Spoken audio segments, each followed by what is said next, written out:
7개 보고 듣고 알고 8절에 내려가서 건져내고 인도하여 데려가려 한다.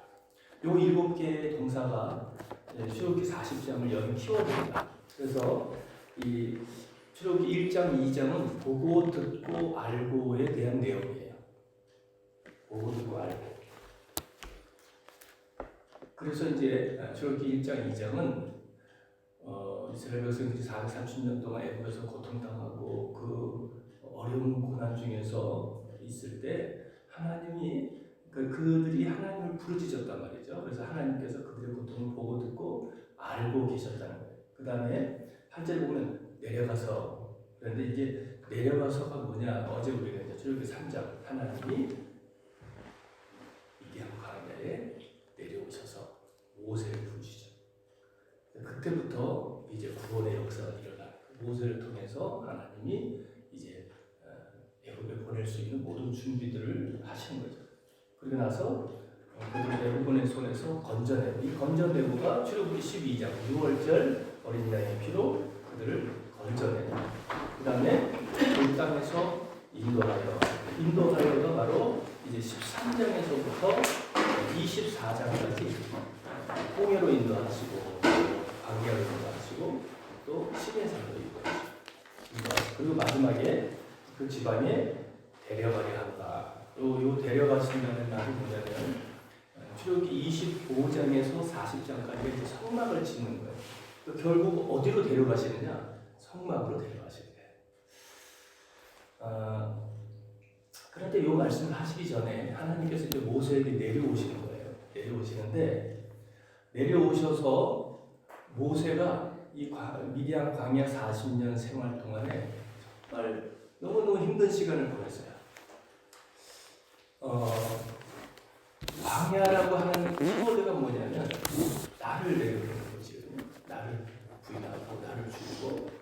그런데 만약에 하나님께서 모세를 광야에다가 혼자 보내서 어떻게 됐을까요?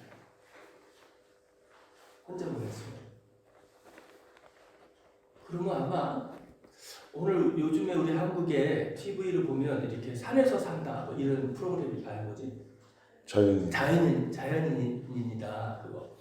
막 혼자 살면서 막 집 짓고 뭐 약초도 캐먹고 막 혼자 막 냇가에서 이렇게 물 좋습니다 이렇게 하는 사람 있잖아요. 그러니까 그런 사람들의 얘기를 계속 하다 보면 특징이 뭐냐면 자기 세계관에 갇혀 있어요. 다 아주 그게 똘똘 뭉쳐 있거든요. 그러니까 하나님께서 모세를 광야에 40년 동안 혼자 보냈으면 아마 자기 울타리 짓고 자기의 개성대로 자기 나름대로의 어떤 성을 짓고 어떤 집을 짓고 그렇게 살았을 거예요. 그리고 내가 죽는 게 아니고 내가 더 견고해지는 거지, 광야가.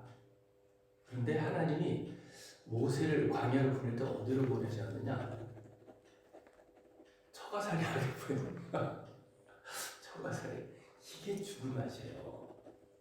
이게 얼마나 고통스러운 시간인지 아세요? 그것도 공주의 아들이 저 광야 시골 총구석에 그 짐승들 치는 그 촌장의 아들 이런 걸로 그냥 사위로 들어간다는 게 너무 힘들고 고통스러운 시간이에요. 이게 내 마음대로도 안 돼. 왜 그게 모세의 그 결혼 생활이 왜 힘들었느냐를 유추해 볼 수 있는 게 뭐냐면 그가 아들을 낳고 이름을 게르솜. 그 뜻이 뭔지 아세요? 내가 이방에서 객이 되었다. 이거 내가 나그네다. 이렇게. 여러분 생각해 보세요. 만약에 내가 어떤 여자를 만나서 정말 환상 같은 사랑을 하면서 그렇게 살아. 그럼 너무 행복하게 되죠. 그럼 자식이 낳으면 이름 뭐라고 지을까? 이상. 하나님 나를 웃게 하시는구나. 이렇게 기쁨. 이런 걸로 지켰죠. 그런데 사람이 너무 힘들어. 너무 고통스러우니까 자식을 낳고 나서 그래 내가 이방에서 객이 됐다. 그게 지금 사는 게 힘든 거야. 왜 그러냐면 나중에 모세가 이제 애굽으로 갈 때 그 아내와 함께 가려고 하는데 하나님이 여호와의 사자가 나타나서 모세를 죽이려고 하는 거야. 근데 그때 어떻게 했어요? 그 모세의 부인 갑자기 까먹네 십보라가 어떻게 했어요? 할례. 표피를 베서 그걸 하면서 자기 아들의 표피를 베가지고 던지면서 당신은 나의 피난편이다. 그러니까 이 과정이 모세가 사는 동안에 모세는 율법에 정통한 사람이거든요. 그러면 그가 히브리서 11장 24절에 믿음으로 성장했단 말이지. 그럼 모세 이 율법을 모르는 사람이 아니야. 하나님의 법을 모르는 사람이 아니야. 그러면 자식을 낳았어. 그럼 8일 만에 뭘 해야 돼요? 할례를 해야 되는 거야. 당연히 알고 있어. 아브라함이 그렇게 했으니까. 그러면 모세도 그렇게 해야 되는 거지. 그런데 그거를 그때까지 안 했다는 거니까. 그럼 뭔 얘기예요? 부인이 반대한 거야. 그 아버지가 부인의 아버지 장인어른이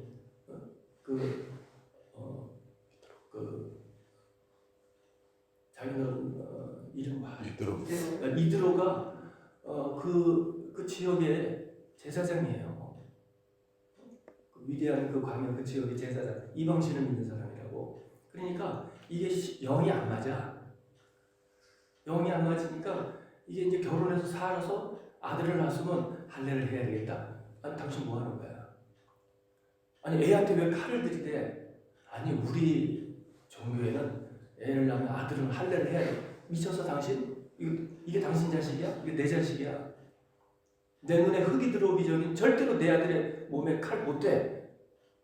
아예 죽이려면 나부터 죽여. 이렇게 감싸면 어떻게 되겠어요? 이게요 영적으로 부부가 하나 되지 못하면 정말 미치는 거거든요. 너무 고통스러운 거예요. 이게 왜냐하면 이 영이 하나가 돼야 모든 것이 하나가 될 수 있어요. 그러니까 이거를 해야 되는 걸 알면서도 못 하고 있는 거야 모세가. 그때까지도 못했다는 거야. 그래서 애굽으로 가려고 하는 그 길에 하나님께서 모세를 너 결단해라 이 말이지. 네가 여기서 죽든지 할례를 하든지. 네가 여기서 이거 하나님의 법을 지키지 않고서 네가 애굽에 가서 하나님의 일을 하려고 하니 너부터 지키라는 거야. 그러니까 아무리 악한 부인이라도요 자기 남편이 죽을 위기에 딱 되니까 벌써 이 십보라가 눈치가 빠른 사람이야. 아 이게 지금 이 문제 때문이야. 그리고는 자기 아들 표피를 베서 던져놓고서 그래 아이고 당신 죽을 것 같으니까 내가 하긴 한다 하면서 당신은 나를 결국 피를 보게 하는구나. 내 피난편이야. 그러고 나서는 돌아가 버렸어요. 애굽에 같이 안 갔어요. 남편 혼자 보내는 거예요. 이렇게 그 삶이 정말 쉽지 않았던 그 애굽에서 광야의 삶이었어요. 그런데 그때 하나 오늘 6절의 말씀 이제 제가 오늘 드리고 싶은 말씀. 하나님께서 모세에게 40년 만에 나타나셔서 이 모세가 놀래서 하나님 누구십니까? 그랬더니 하나님이 나는 전능하신 여호와, 나는 여호와 하나님, 나는 하나님인데 야훼인데 하나님의 당신에 대해서 소개를 하는 거예요. 소개. 그러면 6절에 이렇게 말해요. 또 이르시되 5절에 하나님 이르시되 이리로 가까이 오지 말라. 네가 성문에서 거룩한 땅이니 이 말에서 신문을 벗어라. 또 이르시되 나는 내가 누구냐? 나는 내 조상의 하나님이니 아브라함의 하나님, 이삭의 하나님, 야곱의 하나님이자. 하나님께서요 40년 만에 모세에게 나타나셔서 그러고 나서는 하나님이 당신을 소개하는 거예요. 뭐라고 소개하시냐면 나는 전능하신 하나님이다. 이렇게 할 수 있어요. 하나님에 대해서 우리가 알고 있는 게 너무 많잖아요. 나는 무소부지하신 하나님이다. 나는 창조주 하나님이다. 얼마든지 당신에 대해서 멋지게 소개할 수 있고. 그런데 모세에게는 뭐라고 소개하시냐면 나는 아브라함의 하나님, 이삭의 하나님, 야곱의 하나님이다. 이렇게 소개를 하는 거예요. 왜 하나님이 그렇게 당신을 소개하실까? 이게 이제 우리도 이제 여러 가지 이렇게 직분들을 가지고 있어요. 직업이 있고 직분이 있고 어떤 타이틀들을 가지고 있잖아요. 엄마이기도 하고 아빠이기도 하고 또 부장이기도 하고 교회에서 권사이기도 하고 목사이기도 하고 뭐 이런 여러 가지 것들이 있잖아요. 그러면 내가 누군가를 만나서 소개할 때 제가 우리 박 목사님 만나서, 우리 김성수 목사님 만나서 소개할 때 제가 헬미 아빠입니다 이렇게 할 수는 없지. 그냥 우크라이나 김용원 선교사. 저가 김용원 선교사가 다는 아니거든요. 그 중에 하나인데 이분을 만날 때는 제가 이렇게 김용원 선교사라고 제가 먼저 인사를 드리죠. 그 차차 이제 시간이 지나면 이 김용원 선교사인데 자식이 셋인데 큰애가 딸이고 뭐 이걸 이제 그러면 이제 누구의 아빠가 되고 이게 하나씩 나오겠지만 처음에 제가 인사할 때는 그렇게 하나. 그런데 하나님께서 그 많은 하나님에 대한 것 중에 그 속성들 중에 하필이면 나는 아브라함의 하나님, 이삭의 하나님, 야곱의 하나님이다. 이렇게 하나님을 소개하셨어요. 이게 무엇을 원하시는 거냐? 하나님께서. 자 보세요. 하나님은 아브라함의 하나님이 되셨어요. 그러면 하나님께서 아브라함이 어떻게 나타나셨고 그를 어떻게 만나셨는가? 아브라함이 어떤 상황 속에서 하나님을 만났는가? 여러분, 저와 여러분들이 하나님 만나는 그때가 언제였어요? 뭐 살기 좋고 편하고 뭐 정말 그럴 때 하나님 우리가 만나는 거 아니거든요. 아니면 뭐 모태 신앙인데 그럼 뭐 어릴 때부터 그냥 엄마 아빠가 나가니까 그냥 어릴 때부터 교회 와가 그렇게 졸려가 이렇게 나중에 커서 내 스스로 교회도 나가고 이게 되죠. 그런데 이제 어느 순간에 내가 하나님을 진짜 인격적으로 이제 만나잖아요. 그죠? 그때가 진짜거든. 그때부터가. 그런데 저 같은 경우는 좀 늦게 하나님 만났어요. 난 20살 군대 가기 직전에 하나님 만나서 군대 제대하고 제가 내비게이터 선교회에서 SCL 교재 가지고 7단계 성경 공부를 하고 원래는 10단계인데 7과까지만 공부했어요. 근데 갑자기 그 선배들이 저를 계속 이제 그 안에 파벌이 생겨가지고 그 영락교회를 자꾸 데려가려고 해요. 그래서 이제 제 바로 위에 있는 멘토가 우리 영락교회 가지 말자 이래가지고 그분이 저를 데리고 정동 그 MBC 그 정동 CCC 목요일날 직장인반 그 CCC에서 하는 10단계 성경 공부가 있어요. 거기를 저를 데려가신 거예요. 그래서 거기에 가서 다시 10단계 CCC 훈련하다가 청주 수련원의 CCC 여름 수련원 캠프에 가서 제가 거기서 주님을 인격적으로 만나게 돼요. 그러니까 주님을 인격적으로 경험할 때가 있어요. 근데 아브라함은 그 고통과 고난 속에서 거룩무더기와 진토에서 하나님을 만났어요. 하나님 만난 게 얼마나 행복하겠어요. 여러분 그때 그 첫 신앙 다 가지고 계시죠? 기억하시나요? 그거를 가지고 이 사람이 너무너무 기뻤단 말이에요. 근데 그가 만난 하나님을 경험하고 나니까 나중에 볼 때 이 하나님은 전능하신 하나님, 모든 걸 하실 수 있고 전지하신 하나님, 모든 걸 알고 계시고 무소부재하신 하나님, 어디든지 계시는 그런 하나님이었어요. 그래서 그 하나님을 믿고 그 하나님을 따르고 그 하나님과 함께 동행하다가 죽었단 말이지. 그런데 하나님은 마태복음에 보면 마태복음도 같은 말씀이 있어요. 아브라함의 하나님, 이삭의 하나님, 야곱의 하나님. 하나님은 죽은 자의 하나님이 아니요 산 자의 하나님이시다. 그러니까 아브라함은 그 전지전능 무소부재하신 하나님을 만나서 그분과 교제하고 누리다가 죽었어요. 근데 그 죽음과 함께 하나님도 같이 죽은 게 아니고 아브라함은 죽었지만 그 아들 이삭을 통해서 하나님은 그 아브라함 때 역사하셨던 그 동일한 능력, 전지전능 무소부재하신 그 능력 그대로 이삭의 삶에도 동일하게 역사해 주셨단 말이지요. 그리고 이삭이 하나님을 그 경험하고 누리다가 내 아버지의 하나님이여 하고 이렇게 신앙생활하다가 이삭도 죽었어요. 그런데 하나님은 이삭이 죽음과 함께 없어지는 게 아니고 하나님은 여전히 죽은 자의 하나님이 아니고 살아서 하나님의 이름을 부르는 자의 하나님. 그래서 야곱에게 하나님은 다시 그 아브라함과 이삭에게 역사하셨던 동일한 능력으로 전지전능 무소부재하심으로 역사하셨다 이 말이죠. 자 그러면 하나님께서 지금 모세에게 말씀하시는 거예요. 나는 누구냐? 나는 아브라함의 하나님, 이삭의 하나님, 야곱의 하나님. 이 말을 일단 다 다르게 제가 설명할게요. 아브라함이 하나님을 믿다가 열심히 신앙생활, 교육도 열심히 다니고 전도도 열심히 하고 헌금도 많이 내고 정말 직장 교회 집 이렇게 막 열심히 신앙생활 했어요.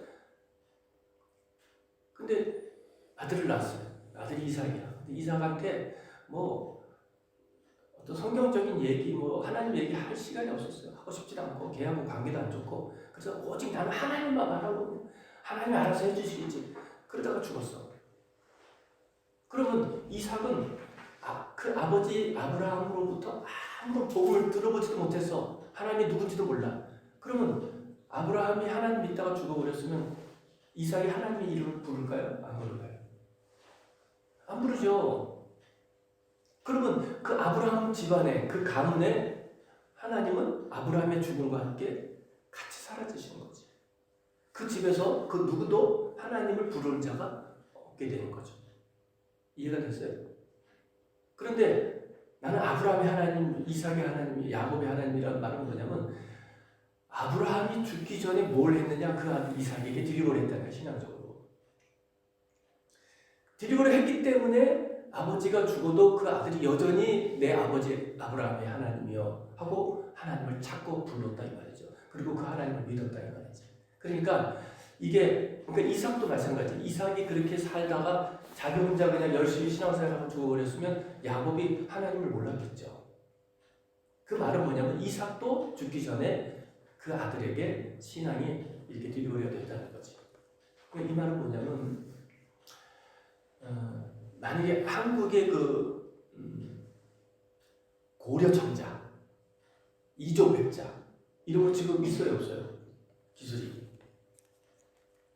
그 기술 없어요. 다 사장돼 버렸어요. 그냥 유물만 한두 개 남아 있겠지. 근데 그런 거 보고 그거를 기술력을 보고할 수는 없거든요. 근데 그 기술들이 다 없어졌어요. 지금 만약에 고려 청자, 이조백자 그런 만드는 기술이 있다면 이건 정말 세계적으로 경쟁력이 있는 거죠. 다 없어졌단 말이지. 너무 안타까운 일이죠, 그죠? 근데 그보다 더 안타까운 게 뭐냐? 우리 집에서 하나님이 사라진 거야. 우리 집안에서, 우리 가문에서. 이 세상의 그 무엇보다도 위대하시고 귀한 분이 하나님이시거든요. 근데 그 하나님이 나로 끝으로 해서 한국 끝으로 해서 이제 하나님이 사라진 우리 집안에서 그러면 그거는 그 무엇보다도 안타깝고 정말 억울한 일이죠. 이 하나님이 왜 사라지느냐? 결국은 하나예요. 내가 내 아들에게, 내 자녀에게 신앙의 드리고리가 안 되기 때문에. 그래서 하나님은 말씀하시는 거예요. 모세야, 나는 아브라함의 하나님, 이삭의 하나님, 야곱의 하나님이야. 바꿔 말하면 나는 그들에게 하나님이었어. 이삭에게까지는. 그런데 야곱이 애굽으로 가가지고, 요셉이 애굽으로 가서 그 요셉이 죽은 이후에는 아무도 나를 부르는 사람이 없어. 430년 동안 그들이 나를 잊어버렸어. 나는 그들에게 잊혀진 존재. 내가 그들을 지었고 내가 그들을 위해서 내가 희생했고 내가 그들을 사랑했는데 이제 아무도 그들 중에 나를 찾는 이가 없어. 요셉이 죽은 이후에 아무도 나를 찾지 않아. 나는 모세 네가 내가 아브라함의 하나님이었고 이삭의 하나님이었고 야곱의 하나님이었던 것처럼 나는 죽은 자의 하나님이 아니고 나는 영원한 하나님, 어제나 오늘도 영원토록 동일한 능력으로 역사하는 그런 하나님이야. 그러니 나는 네가 너를 통해서 저 백성들이 나를 알고 그 후손들이 또 나를 부르는 아브라함과 이삭과 야곱의 그 대대로 나를 부르는 그런 하나님이 되기를 원하라. 네가 그 일을 해줬으면 좋겠다 이 말이야. 네가 아무도 이 세상에서 하나님을 부르는 사람 없어도 그래도 너만큼은 나를 불러주고 또 너를 통해서 그 너의 후손들이 또 나를 불러주기를 원한다. 이것이 하나님의 마음. 모세가 그래서 그 하나님의 마음을 탁 캐치한 거예요. 그래서 정말 이스라엘 백성들을 광야로 끌고 가서 하나님의 약속하신 그 정각으로 흐르는 가나안 땅으로 데려가기 위해서 열심히 하다가 모세는 광야에서 죽어버렸어요. 그런데 그 모세에게는 한 가지 스피릿이 있어요. 그게 뭐예요? 아브라함의 하나님, 이삭의 하나님, 야곱의 하나님. 그러면 내가 죽어도 내 다음 때에서 이 하나님을 찾고 하나님을 부르고 하나님의 비전을 성취해야 될 누군가를 키워야 되겠다 한 사람이 누구냐? 여호수아. 그래서 모세는 죽었지만 여호수아가 그 스피릿을 받아서 드디어 이스라엘 백성들을 약속한 땅으로 데려가게 된 거죠. 그런데 여호수아가 그렇게 대단한 일을 하고 가나안에 들어갔는데 안타까운 거는 여호수아 때까지만 하고 그 스피릿이 또 끊어집니다. 자, 그게 이제 사사기로 들어와요. 저기 사사기를 한번 1장 2장 사사기 2장.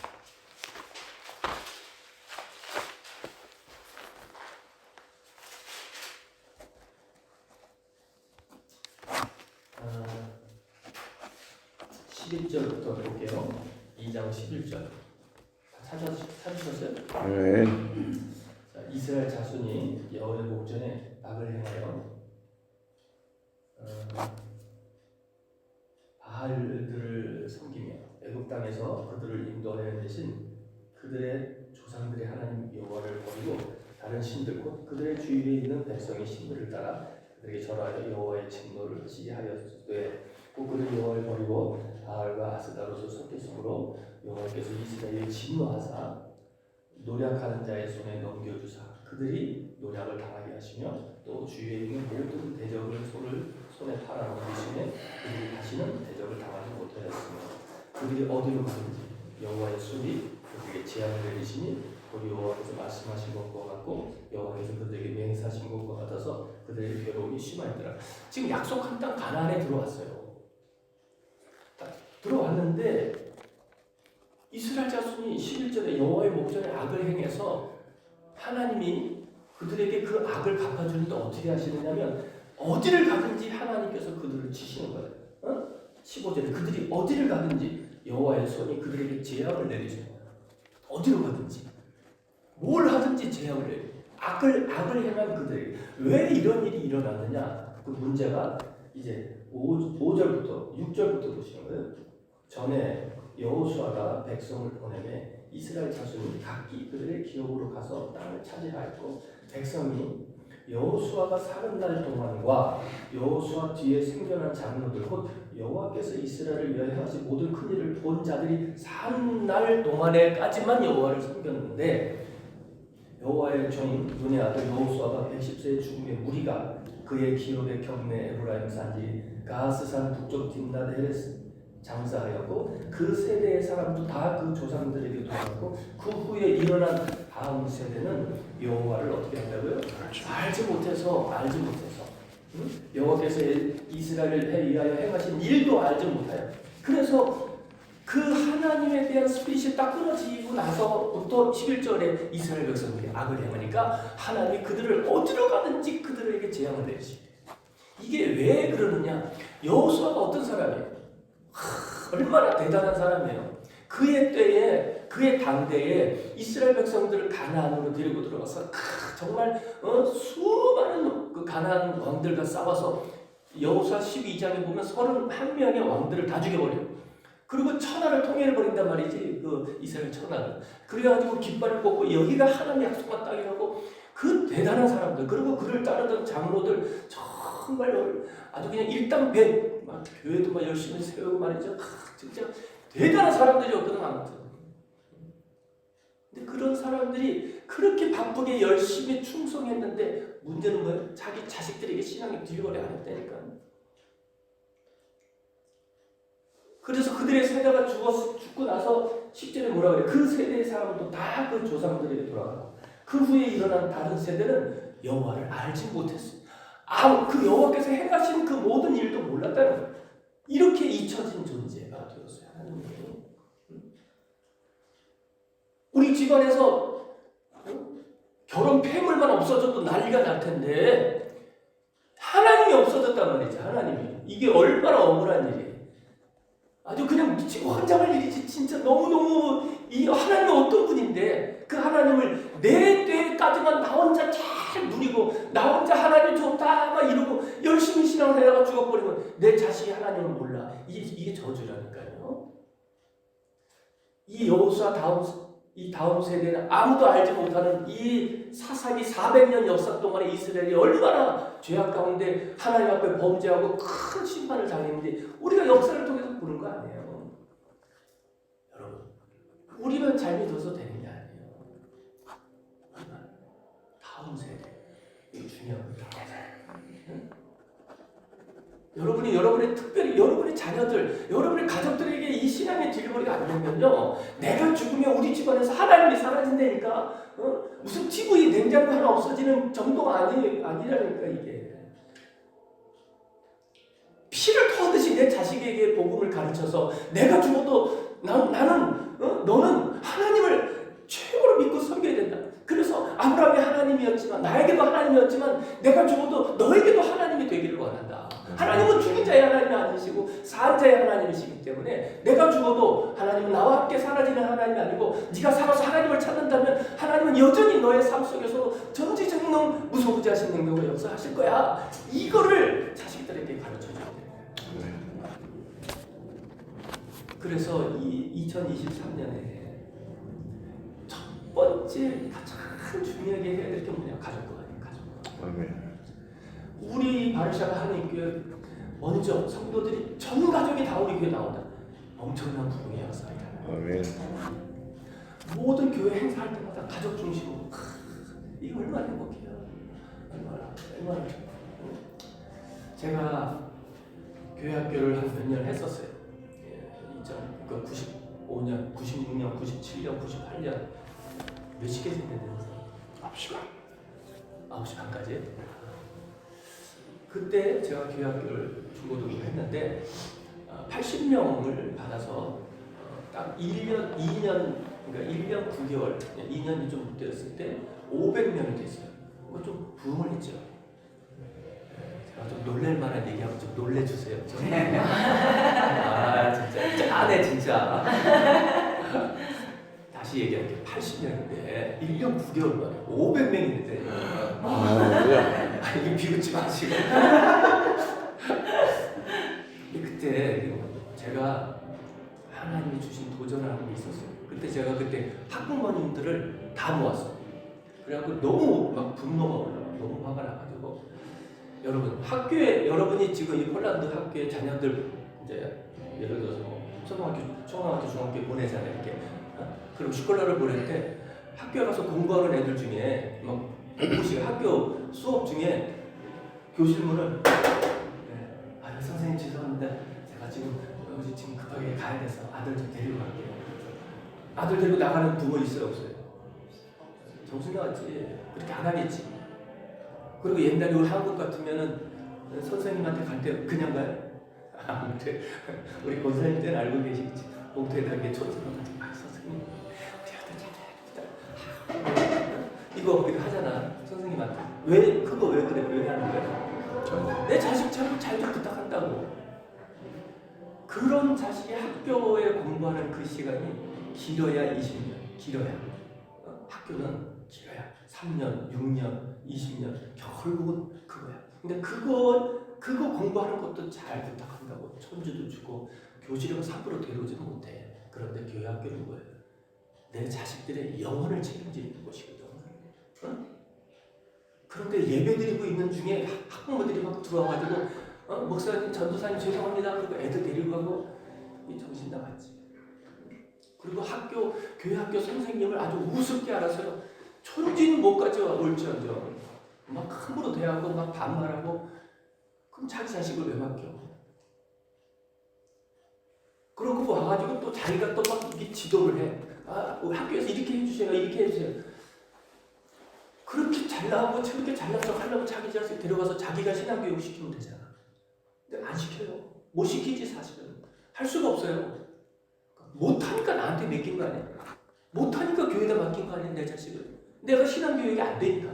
그걸 맡겼으면 자기 자식의 영혼을 위해서 맡겼으면 그걸 거기다 할 수 있도록 기도도 해주고 물질적으로 후원도 해주고 해야 될 거 아니야. 그런데 교회 학교를 막 자기 마음대로 하려고 그러는 거야. 제가 그게 너무 막 확 열더라고요. 그래서 하나님 앞에 일주일을 제가 금식을 해요. 너무너무 화가 나요. 금식하고 그리고 하나님 다 주셔서 다 모아서 제가 얘기를 했어요.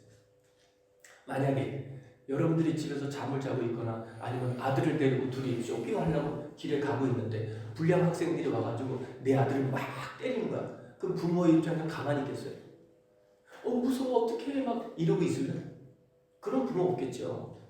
내가 맞아 죽어도 막 달려들어서 막 그렇게 할 거 아니에요, 그죠?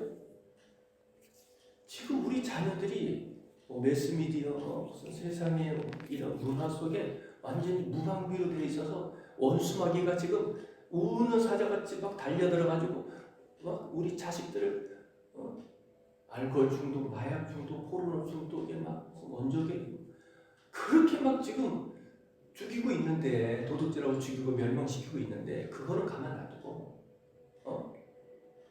교회에서 내 자식 예배를 왜 늦게 끝내냐 본질적인 싸움의 대상이 누군지를 몰라요.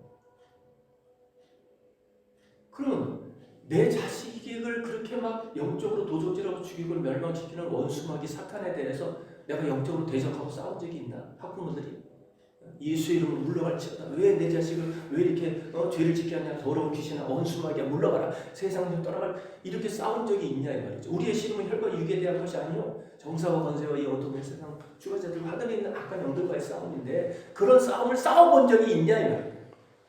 없다니까. 대부분 그 학부모들이 손들어보라니까 아무도 안 들어요.